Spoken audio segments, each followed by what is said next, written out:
Cenas de caos em Cabul, a capital do Afeganistão.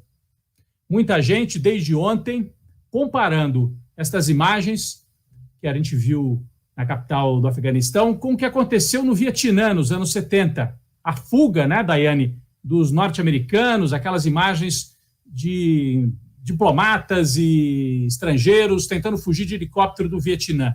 E ontem, em Cabul, eu diria que foram cenas muito piores. E eu diria também que a comparação não é justa com os vietnamitas, né? Porque lá no Vietnã era uma guerra, um combate travado por uma liderança progressista, por Ho Chi Minh, liderando os vietnamitas que deram uma surra nos Estados Unidos. Dessa vez, eu até estranho, né, ver gente comemorando a vitória do Talibã, né? Eu não sei se dá para comemorar, eu não comemoro. Vitória do Talibã, um grupo, uma facção opressora. De qualquer maneira, não comemoramos e não apoiamos, evidentemente, a invasão e a permanência das tropas dos Estados Unidos lá em Cabul. Agora, cenas impressionantes, né, Daiane? Ontem, o aeroporto tomado de pessoas querendo pegar o avião para fugir, conforme o Talibã foi avançando para a capital.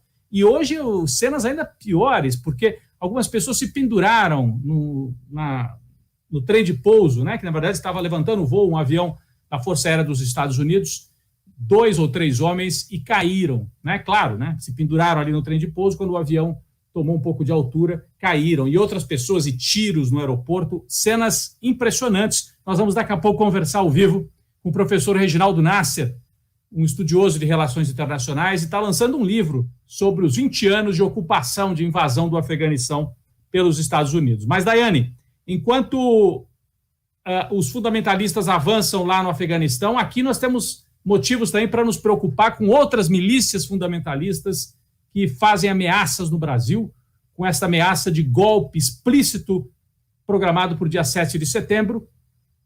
Daqui a pouco nós vamos falar sobre isso também com nossos convidados, com o Marcelo Auler, jornalista experiente, que vai estar ao vivo com a gente, e com o Daniel Cara, sobre estas ameaças que hoje o Bolsonaro encampou explicitamente, oficialmente, fazendo a postagem em apoio a esses atos do dia 7 de setembro, que eles estão dizendo que é para ocupar o Supremo Tribunal Federal, para derrubar os ministros, para provocar o caos, baderna, caos. É o que o Bolsonaro, as milícias fundamentalistas, o Talibã do Brasil. O Bolsonaro é o Talibã do Brasil, é o chefe Talibã do Brasil. Só que aqui ele já está no poder.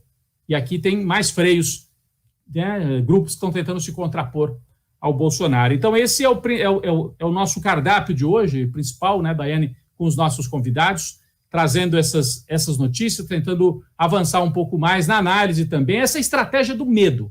Acho que isso aqui na abertura, eu gostaria só de dizer isso, Daiane, antes de passar adiante. As pessoas, eu vejo muita gente preocupada de ontem para hoje, será que vai ter golpe? E aí o que a gente faz? É golpe. O golpe já houve, foi em 2016. Depois aprofundado em 2018. E faz parte dessa estratégia, desse golpe em câmera lenta, o medo. Estabelecer o medo, deixar as pessoas justamente... Nossa, será os militares na rua, 7 de setembro? Como é que vai ser? Será que vão entrar na casa das pessoas? Que nem 64, já teve na semana passada essa coisa patética dos blindados soltando fumaça lá em Brasília, né? Então o Bolsonaro vai normalizando esse clima golpista. É preocupante? É. Mas a estratégia deles é deixar o outro lado com medo. Nós estamos em maioria no Brasil. Não devemos ter medo. Devemos ficar preocupados, atentos, resistir, mas sem medo. Porque quem deve ter medo é o Bolsonaro e a gangue dele. Fundamentalistas de Bolsonaro, Roberto Jefferson preso. E o Supremo Tribunal Federal tem colocado freios aí, né, Daiane? Você que acompanha muito a área jurídica, certamente tem muito a dizer sobre isso também. Hoje, mais uma decisão aí da ministra Carmen Lúcia, dando 24 horas, né, para o Procurador-Geral da República se manifestar aí num dos casos ali que está sendo julgado no Supremo. Mas, Daiane, falei demais já aqui na abertura, estou vindo com o gás aqui das férias. São os destaques. Cabul, Talibã. E no Brasil, fundamentalistas que fazem ameaças também ao nosso país. Daiane. Para inaugurar aqui o nosso áudio fechado, como sempre. Tem sempre um áudiozinho fechado para o nosso colega avisar se o áudio está fechado e tal. Rodrigo, foi um final de semana, desde a sexta-feira, bastante agitado em todos os campos aí, né, tanto, como você disse, nacional e internacionalmente. A prisão do Roberto Jefferson, ela mexe bastante com o campo bolsonarista e vai dando essa demonstração de que o Supremo, o Poder Judiciário, em particular, não vai ceder às ameaças, né? A conduta, inclusive, da ministra Carmen Lúcia hoje, de cobrar o PGR, olha que absurdo, né? Tem que cobrar o PGR para ele se manifestar, né? Porque quando se trata de Bolsonaro, o PGR sempre tem uma lentidão diferente de outros casos. Então, a ministra pediu uma manifestação por parte da PGR em relação àquela live que o Bolsonaro fez aí, tratando sobre as supostas provas que ele disse que tinha, e depois disse que não tinha, depois fez lá algumas ilações, pegando inquéritos sigilosos da Polícia Federal para divulgar como se fosse um caso julgado, tramitado, investigado, tratando aí sobre as urnas, porque é isso que o Bolsonaro está se apegando, né? Está tentando, de qualquer forma, criar uma situação em que possa sustentar, pelo menos até ele chegar a 2022 para a eleição, e em cima disso tentar aí fazer o seu jogo político. A partir de sexta, a coisa foi se degringolando, com a partir da prisão do Roberto Jefferson, surgiu a informação de que Bolsonaro, em mensagem, né, passou mensagem aí convocando ato para o dia 7, isso que a gente vai tratar um pouquinho aqui com o Marcelo, e isso vai demonstrando como é que esse governo vai atuando, vai agindo. E o Supremo, como eu disse, dá demonstrações de que não vai recuar, e me parece uma posição um pouco fechada ali dos ministros, né?